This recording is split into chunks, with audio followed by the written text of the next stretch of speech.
Welcome to Guide Guru. We hope this video helps. You begin by making a flavorful broth so the fish stays tender and bright. Heat a pot, sweat onion and garlic until translucent, add blended tomatoes, bay leaf, and stock. Once simmering, add a pinch of salt and whole peppercorns. This flavors the liquid without oversalting the fish. Simmer 10-15 minutes to marry flavors. Make sure to skim foam and taste for acidity. Adjust with a squeeze of lime if the tomatoes feel flat. Now you deepen the soup's character by toasting spices and adding vegetables.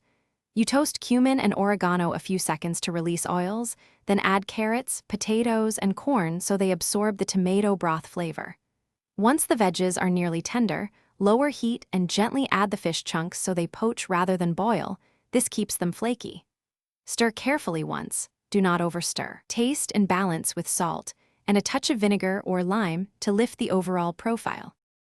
To finish, you bring freshness and texture that define Mexican-style fish soup.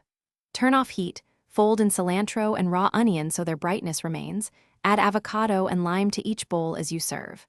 Once done, check seasoning, add salt, pepper, or a little vinegar to sharpen flavors. If the broth becomes cloudy or greasy, cool slightly and skim the fat, or strain through a fine mesh. This restores clarity without losing flavor. Serve hot and squeeze lime to taste. Thanks for watching. Consider subscribing if we helped you today.